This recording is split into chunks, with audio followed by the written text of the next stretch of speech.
শুরুটা হয় 2010 সালের সময়কে দেখিয়ে, যেখানে আটলান্টিক মহাসাগরের একটি দ্বীপে আমরা একটি হাইটেক ল্যাব দেখতে পাই, যেখানে ইঞ্জিন কর্পোরেশন তাদের বিজ্ঞানী এবং ইঞ্জিনিয়ারদের সাহায্যে ডাইনোসরের রক্ত এবং ডিএনএতে পরিবর্তন আনার প্রক্রিয়া শুরু করে।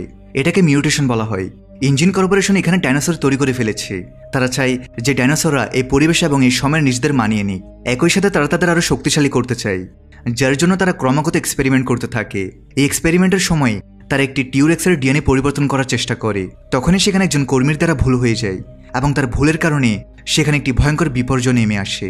এই পুরো প্রক্রিয়া চলাকালীন মেশিনগুলোতে সমস্যা দেখা দেয়। টিরেক্স এখন একটি নতুন বিপজ্জনক মনস্টারের রূপ নিয়েছে। সে জেগে ওঠে, এরপর সে পুরো ল্যাবের ধ্বংসযজ্ঞ চালায় আর বিজ্ঞানীদের মেরে ফেলে। সবাইকে এই জায়গা ছেড়ে যেতে হয়। পুরো ল্যাবের রহস্য এবং এখানে যা কিছু হয়েছে তার সময়ের সাথে সাথে চাপা পড়ে যায়। 17 বছর পর্যন্ত কেউ দ্বীপে আসে না। 17 বছর পর আমরা মার্টিন নামের এক লোককে দেখি। সে একটি অনেক বড় ফার্মাসিউটিক্যাল কোম্পানিতে হাই লেভেল এক্সিকিউটিভ। কোম্পানির নাম পাকাতজেনিক্স। এই কোম্পানি বিশ্বের সবচেয়ে মারাত্মক রোগের চিকিৎসা খোঁজার জন্য বিখ্যাত। কিন্তু এই মুহূর্তে বিশ্ব আরও একটি নতুন গুরুতর স্বাস্থ্য সমস্যায় ভুগছে। একটি অদ্ভুত এবং দ্রুত ছড়িয়ে পড়া হৃদরোগ, যা সাধারণ মানুষের জন্য এখন স্বাভাবিক হয়ে উঠেছে। পাকাতজেনিক্সের রিসার্চ ডিপার্টমেন্ট আশঙ্কা করে যে আগামী কয়েক বছরের মধ্যে এই রোগটি বিশ্বের 20% জনসংখ্যাকে গ্রাস করবে। অর্থাৎ প্রতি 5 জনের মধ্যে একজন এই রোগে আক্রান্ত হবে। এবং এমন পরিস্থিতিতে যদি কোনো কোম্পানি এই রোগের চিকিৎসা খুঁজে বের করে, তাহলে তার ওষুধের চাহিদা সারা বিশ্বে প্রচুর পরিমাণে বেড়ে যাবে। এই জন্য এই কোম্পানি একটি নতুন মিশন শুরু করে। এমন একটি মিশন যেটা কেবল তাদের শুধু মেডিকেল সায়েন্স বিপ্লব আনার সুযোগই দিবে না, বরং $বিলিয়ন আয়ও করাবে। এখন কোম্পানি যখন এই বিষয়ে গভীরভাবে গবেষণা করে, তখন তারা একটি চমকপ্রদ সম্ভাবনা দেখতে পায়। আর সেটা হলো ডাইনোসর। কারণ তাদের শরীর অনেক বড় এবং তাদের শরীর অনুযায়ী তাদের হার্টও হয় এবং এর চারপাশে মোটা মোটা মাংসপেশি থাকে, যেখান থেকে রক্ত সঞ্চালনের পুরো সিস্টেমটি পরিচালিত হয়। আসলে এই সবকিছু মানুষের হৃদরোগের চিকিৎসার জন্য এক অন্যান্য মডেল। পাকাতজেনিক্স বিশ্বাস করে যে যদি আমরা ডাইনোসরের রক্ত সংগ্রহ করতে পারি, বিশেষ করে তাদের হৃৎপিণ্ডের কোষের সাথে যুক্ত জৈব কাঠামো, তাহলে তা দিয়ে একটি কার্যকর ওষুধ তৈরি করা যাবে, যেটাই মারাত্মক রোগকে মূল থেকে নির্মূল করে দিবে। তাই এই ঝুঁকিপূর্ণ মিশনটি সম্পূর্ণ করার জন্য কোম্পানি পুরো দায়িত্ব মার্টিনকে দেয়। তাকে একটি টাস্কও দেওয়া হয়, আর সেটি হলো 3টি ভিন্ন প্রজাতির ডাইনোসরের রক্ত নিয়ে আসা, যার মধ্যে একটি সমতল ভূমিতে চলাচল করে, দ্বিতীয়টি পানিতে থাকে এবং তৃতীয়টি বাতাসে উড়ে। অর্থাৎ এই মিশনের জন্য তাকে 3 ধরনের ডাইনোসরের প্রজাতিকে ট্র্যাক করতে হবে আর তাদের ধরে রক্তের নমুনা সংগ্রহ করতে হবে। কিন্তু এই কাজটা এত সহজ নয়, কারণ এই ডাইনোসররা বিশ্বের সবচেয়ে বিপজ্জনক এবং নিষিদ্ধ এলাকায় বাস করে। মার্টিন জানে যে এই মিশন সে একা করতে পারবে না, তাই সে কিছু বিশেষজ্ঞের একটি দল গঠনের সিদ্ধান্ত নেয়। এই কারণে সে প্রথমে জোরারের সাথে দেখা করে, যে আসলে একজন প্রাক্তন বিশেষ বাহিনীর কমান্ডো। জোরা শুধু একজন সৈনিকই নয়, বরং সে জঙ্গলে টিকে থাকা এবং হাইটেক অস্ত্রের ব্যবহার করার পাশাপাশি সব ধরনের বিপদ মোকাবেলা করতে পারে। আর এই কারণে মার্টিন মনে করে যে এই মিশন যদি তার সাথে মিলে কেউ শেষ করতে পারে, তাহলে সে হলো জোরা। জোরাকে নিজের দলে অন্তর্ভুক্ত করার জন্য মার্টিন তাকে সরাসরি $10 মিলিয়ন অফার দেয়, যা সত্যি অনেক বড় একটি অঙ্ক। কিন্তু জোরাকে এর চেয়ে বেশি আকর্ষণ করে এই মিশনের অ্যাডভেঞ্চার। মার্টিন যখন তাকে পুরো মিশনের বিস্তারিত জানায়, তখন তাকে পরিষ্কার করে দেয় যে এই সব কিছু সম্পূর্ণ আনঅফিশিয়ালভাবে হবে। অর্থাৎ এটি একটি সিক্রেট অপারেশন, যার জন্য কোনো সরকারি অনুমতি নেই এবং কোনো নিরাপত্তাও নেই। আর এটাই এই মিশনের সবচেয়ে বড় চ্যালেঞ্জ, কারণ কোনো দেশের সরকারই ডাইনোসরের এলাকায় যাওয়ারও অনুমতি দেয় না। এই মিশনের সফলতা এই বিষয়ের উপর নির্ভর করে যে তাদের পুরো দল গোপনে সেই এলাকায় প্রবেশ করবে যেখানে ডাইনোসর আছে, এবং তাদের রক্তের নমুনা নিয়ে ধরা না পড়ে সেখান থেকে বেরিয়ে আসবে। এখন জোরা দলে যোগ দিয়েছে, কিন্তু মার্টিন আরও একজনকে তার দলে অন্তর্ভুক্ত করতে চায়। আর সে হলো ডক্টর হেনরি, যে একজন প্যালিওন্টোলজিস্ট, অর্থাৎ এমন একজন বিজ্ঞানী যে পুরনো বিষয় নিয়ে গবেষণা করে। তার ডাইনোসরের সম্পর্কে অনেক গভীর জ্ঞান রয়েছে। আর যখন হেনরিকে সে পুরো মিশনের ব্যাপারে বলে, তখন সে এই মিশনে যোগ দেয়। হেনরি জানে তাদের যে 3 ডাইনোসর চাই, তাদের মধ্যে হচ্ছে মোসাসরাস, যে থাকে সমুদ্রে, তারপর হচ্ছে টাইটানোসরাস, যাকে আমরা পাবো মাটিতে, আর সর্বশেষ আকাশে পাবো আমরা ক্যাটজল কোয়াটলেস ডাইনোসরকে। এটা সবার বড় ডাইনোসর। এরা সবাই 100 বছরের উপরে বেঁচে থাকে। আসলে হেনরির টাকার কোনো লোভ নেই, বরং সে ডাইনোসরদের কাছ থেকে দেখতে চায়। কিন্তু এত বড় মিশনের জন্য 3 জন যথেষ্ট নয়। তাই জোরা তার আরও 2 জন সঙ্গীর সাথে মার্টিনের পরিচয় করিয়ে দেয়, যারা আগে জোরের সাথে কাজ করেছে। এদের মধ্যে একজন ফাইটার ববি এবং অন্যজন নেভিগেটর ডাঙ্কান। মার্টিন এই 2 জনকে তার দলে অন্তর্ভুক্ত করে নেয় এবং এখন এই পুরো দলে 5 জন সদস্য হয়েছে। ডাঙ্কানের কাছে তার বোট আছে, কিন্তু তারা সেই দ্বীপ থেকে রওনা হওয়ার আগেই ডাঙ্কান তার আরও 2 সঙ্গীকে ডেকে নেয়, যাদের মধ্যে একজন মেয়ে যার নাম নিনা, সেও একজন ফাইটার, এবং অন্যজন একজন অভিজ্ঞ নাবিক। আর এখন এই 7 জন সে দ্বীপের দিকে এগিয়ে চলে। ছোট্ট একটা ব্রেক দিয়ে আবার মূল ভিডিওতে ফিরে যাচ্ছি। বর্তমানে বিশ্বের অন্যতম জনপ্রিয় বিশ্বস্ত অনলাইন বুকমেকার প্ল্যাটফর্মের সাথে তোমাদের পরিচয় করে দিতে চাই, যার অফিসিয়াল পার্টনার হচ্ছে সিরিয়া এবং পিএসজি। এই অ্যাপে তুমি সমস্ত লাইভ ম্যাচের ফলাফল এবং লাইভ ম্যাচ দেখতে পারবে, এমনকি তুমি স্কোর অনুমান করতে পারবে।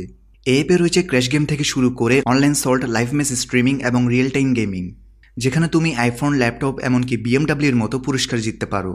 কিন্তু সবার সেরা পছন্দ অবশ্যই চিকেন রোড। এই গেমটি খেলে সবাই দারুণ এনজয় করে, তাই যদি তুমি এখন এটি ট্রাই করে না থাকো তাহলে মিস করছো। আর সবচেয়ে ভালো বিষয় হচ্ছে নতুন ইউজাররা আমার প্রোমো কোড ব্যবহার করে সাইন আপ করলে 26,000 টাকা পর্যন্ত বোনাস এবং ফ্রি স্পিন পেতে পারে।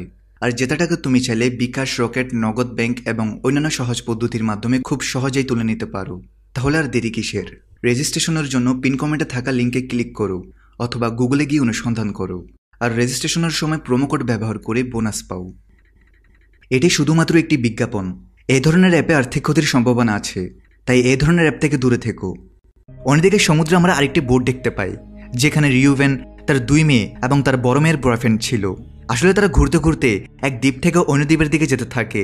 তখনই তাদের বোটের সাথে কিছুর ধাক্কা লাগে এবং পানির উপরে একটি অত্যন্ত ভয়ঙ্কর প্রাণী উঠে আসে, যে আর কেউ নয় বরং সে ভয়ঙ্কর মোসাসরাস, সে সামুদ্রিক ডাইনোসর, যার খোঁজে মার্টিন তার দল নিয়ে এখানে এসেছে। মোসাসরাস তাদের বোটটি উল্টে দেয়। তারা দ্রুত সাঁতরে তাদের বোটের উপর আশ্রয় নেয় এবং রেডিওর মাধ্যমে সাহায্যের জন্য মেসেজ দেয়। যে মেসেজটি মার্টিনের দল ডাঙ্কান পায়, সে লোকেশন দেখে যা এখান থেকে 45 কিলোমিটার দূরে, সেই দ্বীপের কাছেই যেখানে তারা যাচ্ছে। কিন্তু যখন সে এই কথাটা মার্টিনকে জানায়, তখন মার্টিন বলে যে আগে আমাদের ডাইনোসর রক্তের নমুনা নিতে হবে, কারণ তা দিয়ে আমাদের পুরো বিশ্বকে বাঁচাতে হবে, এরপরে আমরা কারো সাহায্য করতে পারবো। কিন্তু ডাঙ্কান বলে যে তাদের সাহায্যের প্রয়োজন আছে, আমরা যদি সময়মতো সেখানে না পৌঁছাই তাহলে তাদের জীবন চলে যাবে। তাই সে তার বোটটি সেদিকে নিয়ে চলে, যেখানে সে দেখে যে রিউভেন, তার 2 মেয়ে এবং বড় মেয়ের বয়ফ্রেন্ড তখনও সাহায্যের জন্য অপেক্ষায় আছে। দ্রুত তারা সেখানে পৌঁছে যায় এবং তারা 4 জনই এদের বোটে চলে আসে। তারা জানায় যে সমুদ্রের নিচ থেকে অনেক বড় একটি প্রাণী বেরিয়ে এসেছে, যার ছবি বা ভিডিও আমরা আজ পর্যন্ত দেখিনি, আর সে আমাদের বোটটি উল্টে দিয়েছে। মার্টিন বুঝে যায় যে ওটা মোসাসরাস, সে পানির ডাইনোসর যার খোঁজে তারা এসেছে। আর তখনই তাদের বোটের কাছেও নড়াচড়া শুরু হয়ে যায় এবং হঠাৎ করে অনেকগুলো মোসাসরাস তাদের বোর্ডের খুব কাছে চলে আসে। তাই দলের সব সদস্য এই সুযোগের সদ্ব্যবহার করার জন্য প্রস্তুত হয়ে যায়। ডক্টর হেনরি আগে থেকেই একটি বিশেষ পরিকল্পনা করে রেখেছে। তিনি ডাইনোসরের রক্ত বের করার জন্য কিছু বিশেষ কন্টেনার তৈরি করেছেন, যা দেখতে বন্দুকের কার্তুজের মতো, কিন্তু আসলে এগুলো সুইয়ের মতো, যেটা ডাইনোসরের চামড়ায় ঢোকে রক্ত টেনে নেয়। এবং যেই মুহূর্তে কন্টেনার ভরে যাবে, সেগুলো বাতাসে উড়ে যাবে এবং সেখান থেকে একটি প্যারাশুট খুলবে আর তারা সেই কন্টেনারগুলো ধরে ফেলবে। এখন যেই মোসাসরাস বোটের কাছে আসে, জোড়া দ্রুত বন্দুকের কন্টেনারটি ফায়ার করে আর কন্টেনারটি ডাইনোসরের শরীরে ঢুকে যায় আর রক্ত সংগ্রহ করে প্যারাশুটের সাহায্যে বাতাসে ভাসতে ভাসতে নিচে আসে। দলের সদস্য সেটিকে ধরে ফেলে এবং এভাবে তারা প্রথম ধাপ পার করে। তারা একটি ডাইনোসরের রক্তের নমুনা পেয়ে গেছে, তাই তারা সবাই এখন খুব খুশি। কিন্তু শীঘ্রই তাদের সামনে একটি নতুন বিপদ আসে। এবার পানির নিচ থেকে অন্য এক ধরনের ডাইনোসর, যেটার নাম স্পাইনোসরাস, সেটা বোটের উপর হামলা করে। এরপর তাদের সাথে থাকা ববি তার উপর গুলি চালানো শুরু করে, যা তার অনেক বড় ভুল ছিল। আর এখন স্পাইনোসরাস তার দিকে আসে এবং সবার সামনে তাকে শেষ করে দেয়। আর তখনই তেরেসা পানিতে পড়ে যায়। তাকে বাঁচানোর জন্য জেভিয়ার ঝাঁপ দেয়, আর এটা দেখে সাথে রিউভেন তার মেয়ে ইসাবেলাকে নিয়ে পানিতে ঝাঁপ দেয়। তারা সবাই সাঁতরে কাছের দ্বীপে পৌঁছে যায়। অন্যদিকে ডাঙ্কান তার বোট সামলাতে থাকে। সে কোনোভাবে বোটটিকে তীরে নিয়ে আসে, কিন্তু বোটটি তীরে আসার সঙ্গে সঙ্গেই পাথরের সাথে ধাক্কা খায়। এই কারণে বোটে অনেক ক্ষতি হয়, কিন্তু তারা সবাই সুরক্ষিত থাকে।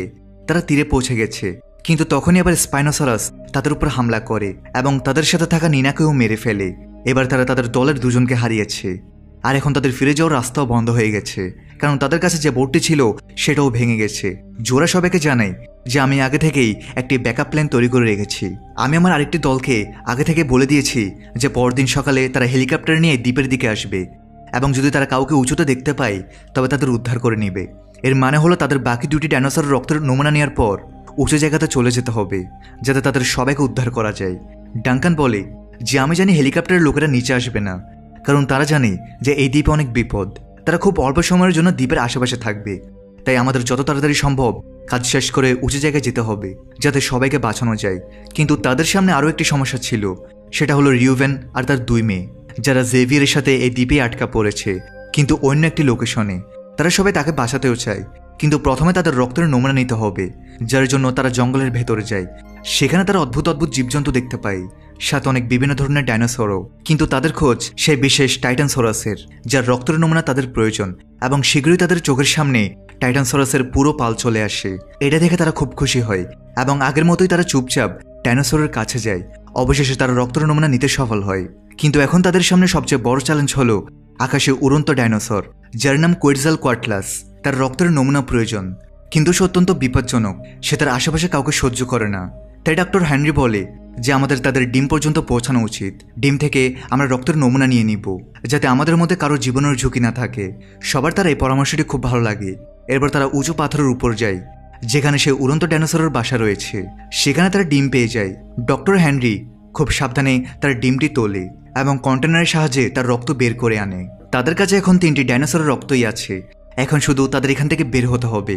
কিন্তু তারা এখান থেকে বের হওয়ার আগেই কোয়েটজালকোয়াটলাস সেখানে চলে আসে, আর তাদের নিজের বাসার কাছে দেখে সে খুব রেগে যায়। ডাইনোসর তাদের উপর হামলা করে এবং সেই নাবিককে তার থাবায় ধরে মেরে ফেলে। আর এই সুযোগের সদ্ব্যবহার করে জোরা, ডাঙ্কান এবং হেনরি তারা সেখান থেকে পালাতে সফল হয়। সন্ধ্যা নাগাদ তারা দ্বীপের সেই পুরনো ল্যাবে পৌঁছে যায়, যেখানে তারা সেই পরিবারটিকে খুঁজে পায় যারা অন্য বোটে ছিল। সবার মনে হয় যে এই জায়গাটি হয়তো কিছুটা নিরাপদ হবে, কিন্তু তারা ভেতরে যেতেই বুঝতে পারে যে এলাকাটি আগে যতটা বিপজ্জনক ছিল এখন ততটাই বিপজ্জনক।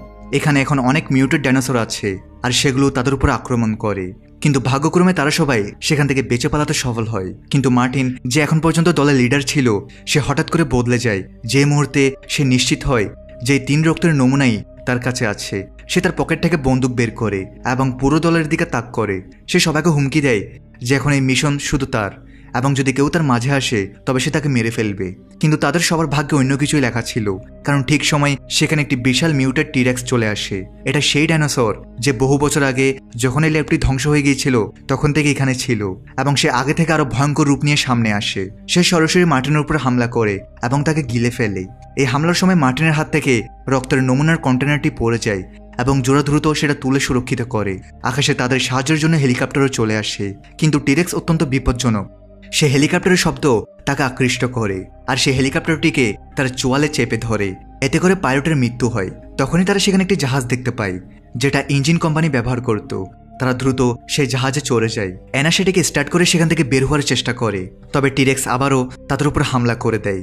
ডাঙ্কানের মনে পড়ে যে টিরেক্স আলোর দিকে আকৃষ্ট হয়, তাই সে একটি ফ্লেয়ার গান বের করে এবং নিজে জাহাজ থেকে দূরে গিয়ে সেটিকে চালিয়ে দেয়। এতে করে টিরেক্সের মনোযোগ অন্যদিকে চলে যায়। সে সেই আলোর দিকে পিছু নেয় যেটা ডাঙ্কানের হাতে আছে। নিজের জীবনের পরোয়া করে না, সে নিজের জীবন দিয়েই তার সঙ্গীদের বাঁচাতে চায়। যদিও জোরা তাকে ফিরে আসতে বলে, কিন্তু সে বলে এটা করা জরুরি, না হয় সবাই মরবে, সাথে পৃথিবীর সবাই হৃদরোগে আক্রান্ত হয়ে পড়বে। এবার জাহাজটি ধীরে ধীরে দ্বীপ থেকে দূরে যেতে থাকে এবং তখনই ফ্লেয়ারের আলো নিভে যায়। জোরার মনে হয় যে ডাঙ্কান আর পৃথিবীতে নেই। টিরেক্সও জঙ্গলের দিকে ফিরে যায়, কিন্তু কিছুক্ষণ পরেই আরেকটি ফ্লেয়ার আকাশে জ্বলে ওঠে এবং এটি এই সংকেত দেয় যে ডাঙ্কান এখনো বেঁচে আছে। জোরা খুব খুশি হয় এবং এখন জাহাজ ঘুরিয়ে সে সেদিকেই নিয়ে যায়, যেখানে সে ডাঙ্কানকে অক্ষত অবস্থায় পায়। এভাবে ডাঙ্কানের জীবন বেঁচে যায়। এখন তাদের কাছে সে 3টি ডাইনোসর রক্তের নমুনা আছে। তারা সেই ভয়ঙ্কর দ্বীপ থেকে বেরিয়ে এসেছে। পথে ডক্টর হেনরি জোরাকে জানান যে মার্টিন এই রক্তের নমুনাগুলো একটি কোম্পানিতে দিতে যাচ্ছিল, যাতে তারা বিশ্বের সবচেয়ে দামি ওষুধ তৈরি করতে পারে। কিন্তু এমনটা করা ঠিক হবে না, কারণ এতে চিকিৎসা শুধু ধনীদের জন্যই সীমাবদ্ধ থাকবে। তাই হেনরি এবং জোরা মিলে এই সিদ্ধান্ত নেয় যে তারা এই রক্তের নমুনাগুলো বিভিন্ন কোম্পানিকে দিবে, যাতে সব কোম্পানির কাছেই সেই ভয়ঙ্কর রোগের চিকিৎসার ওষুধ থাকে। আর যখন অনেক কোম্পানির কাছে ওষুধ থাকবে তখন বাজারে এর দামও অনেক কমবে, আর প্রত্যেক মানুষ হৃদরোগ থেকে মুক্তি পাবে। আর এর সাথে এই মুভিও এখানেই শেষ হয়।